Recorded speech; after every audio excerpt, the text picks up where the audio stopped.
अच्छा, अब हम डिस्कस करेंगे कि अगर आपको एक वर्ड गिवन है, से वर्ड इक्वेशन,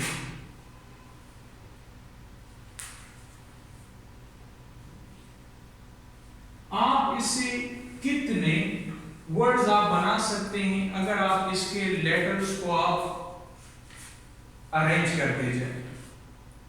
अब आप इसके मीनिंग में इंटरेस्टेड नहीं है तो जाहिर बात है इसमें कितने लेटर है,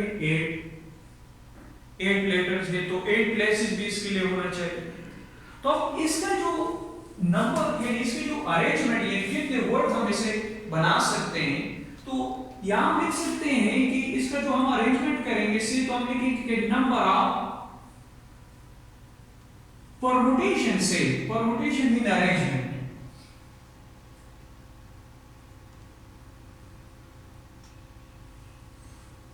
अब यहां टोटल है 8, 1 2 3 4 5 6 7 8, तो टोटल है 8। तो जिस तरह हमने डिजिट्स लेते थे तो यहां हम ये भी हम यूज कर सकते हैं। तो यहां 8 7 6 5 4 3 2 1, so that is 8 factorial, you know that। तो ये इसका आंसर हो गया। यानी अगर एक वर्ड गिवन है, क्वेश्चन है कि आप इससे कितने वर्ड्स आप बना सकते हैं। अगर आप इसके लेटर्स को आप अरेंज कर लें तो जितने लेटर्स हैं वो उतने ही यानी वही उतने ही आप प्लेसेस उसके लिए बना लेंगे, क्योंकि उसी पर आप उसका आप अरेंजमेंट करेंगे।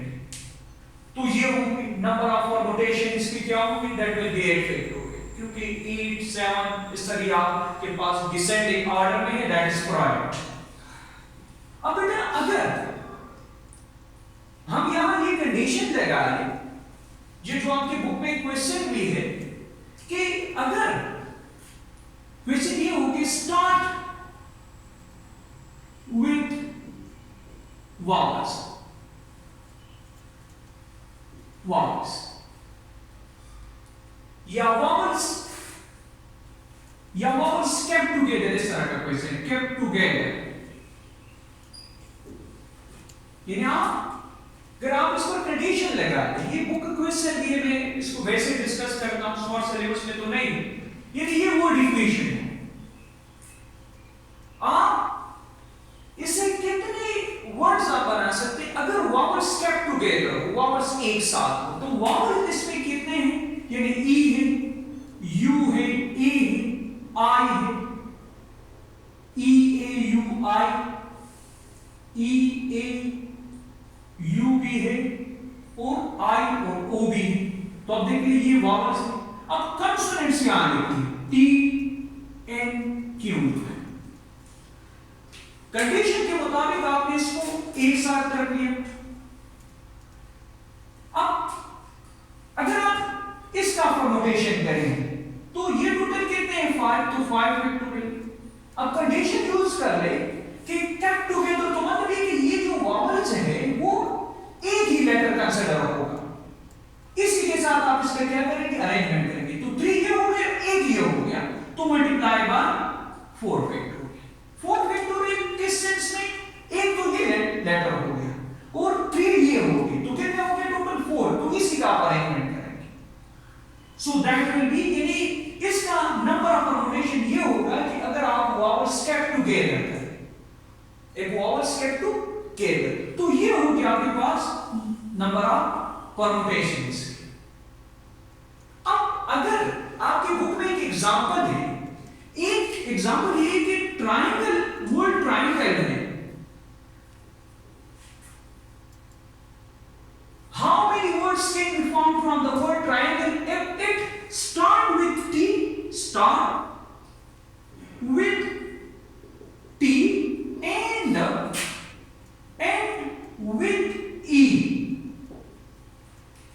क्वेश्चन कुछ यू है, start with T and and with E। अब यहां पर आप देख लीजिए ये टोटल कितने हैं, 8 है कि नहीं, 1 2 3 4 5 6 7, 1 2 3 4 5 6 7 8। अब यहां देखिए फर्स्ट और लास्ट में कंडीशन लग गया, यानी एक में T है और एक में E है, तो जो रिमेनिंग यहां है टोटल आपके पास टोटल 3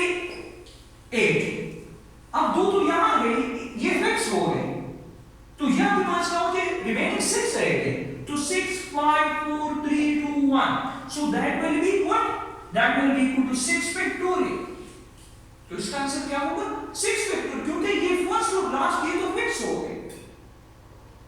तो इस तरह के क्वेश्चन भी पॉसिबल है, ये बुक का एग्जांपल है, आप देख सकते हैं।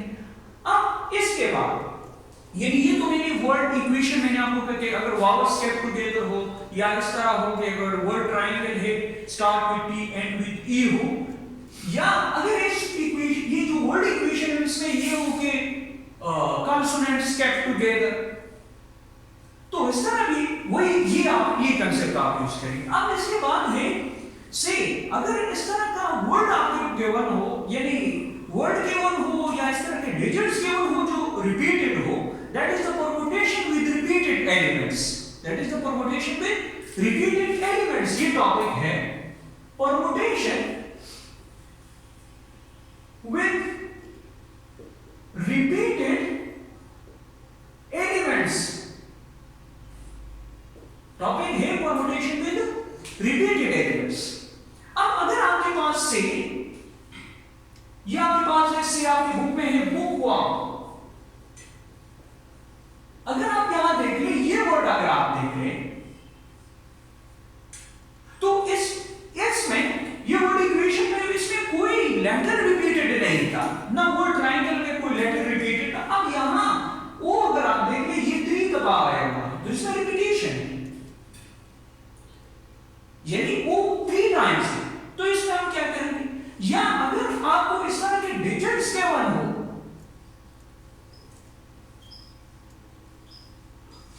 तो इसका परमुटेशन आप किस तरह करेंगे, तो ये अलग टॉपिक है इससे,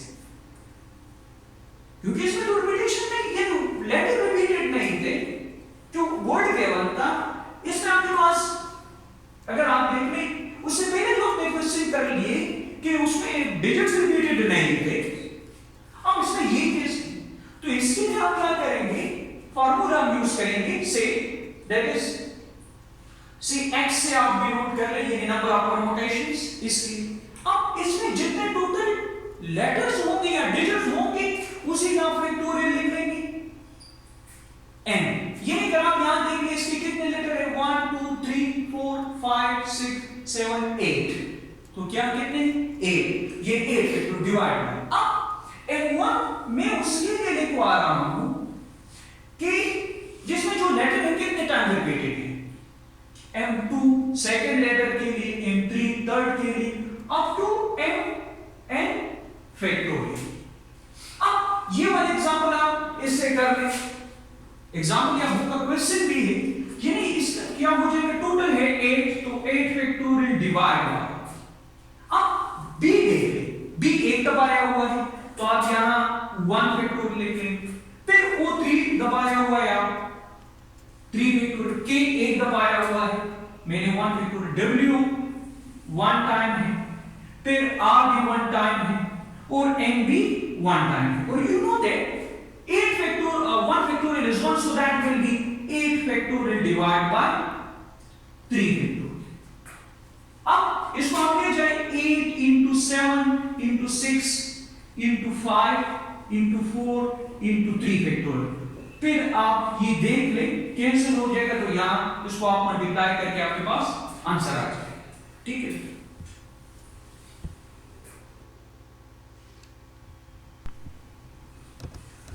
अच्छा, अब हम rotation by the use of formula, arrangement of definition है, arrangement of finite number of objects or elements, some or all taken the time is called permutation, is called permutation।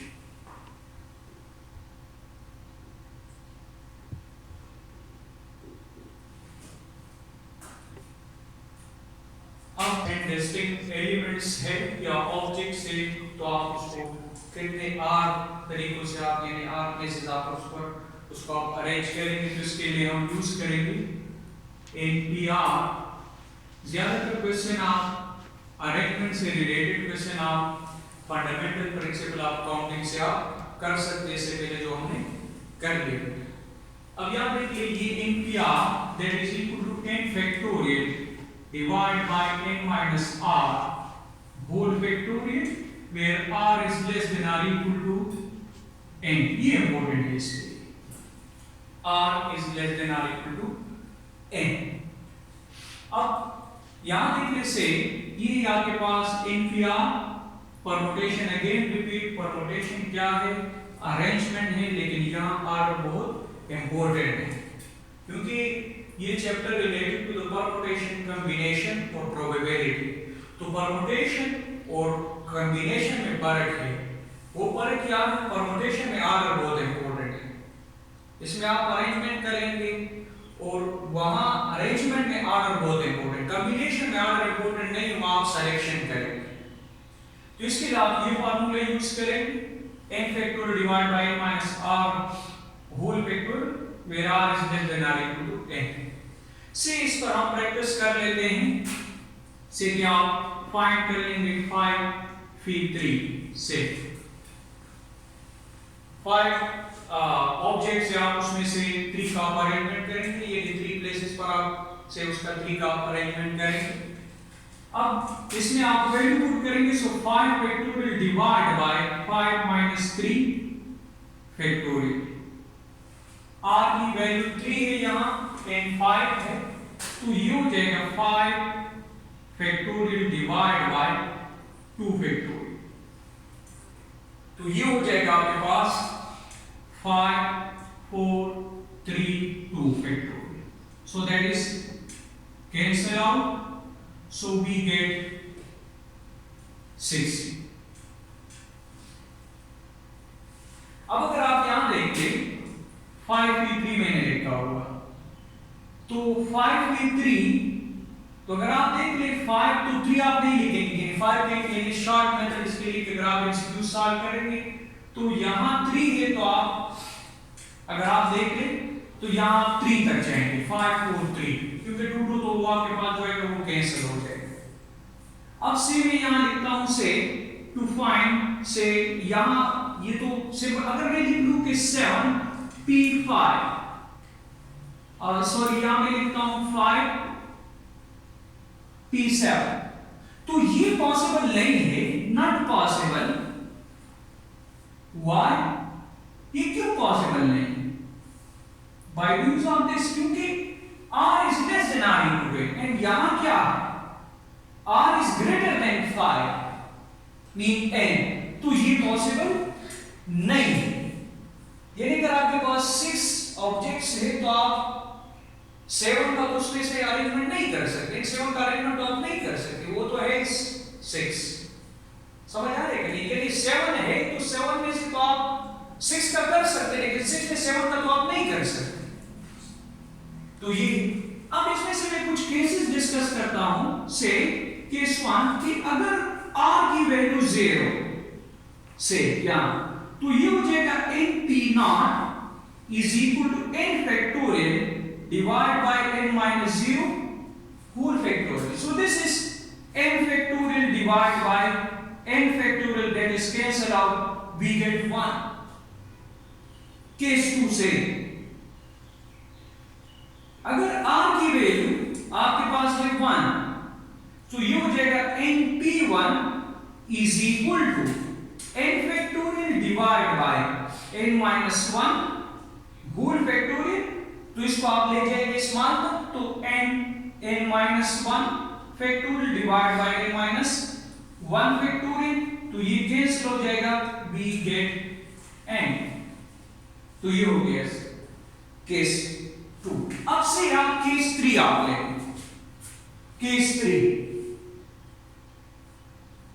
Case 3 में अगर आप के पास r और n बेटा बराबर हो, यानी np n, so that is n factorial divided by n minus n whole factorial.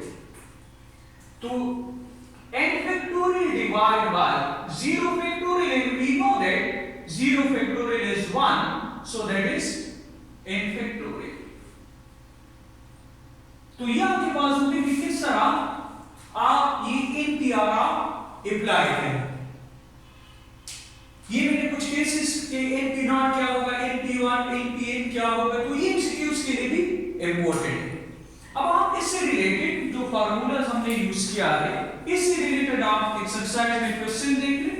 Exercise 6.2 evaluate question number 1 है, इसमें है 20 P2 या पॉइंट। तो बेटा कंसेप्ट तो वही है, n की जगह 20 सो 20 factorial divide bye 20 minus 2 whole factorial, so this is, यानी आपको पता है इससे आपको 18 मिलेगा, तो 20 को आप ले जाए 18 तक, क्योंकि डिसेंडिंग ऑर्डर में आप लेंगे, और ये 18 factorial that will be cancel out. अब यहां इसको मल्टीप्लाई करके आपको आंसर मिल जाएगा, ठीक है। तो ये हो गया क्वेश्चन नंबर 1। अब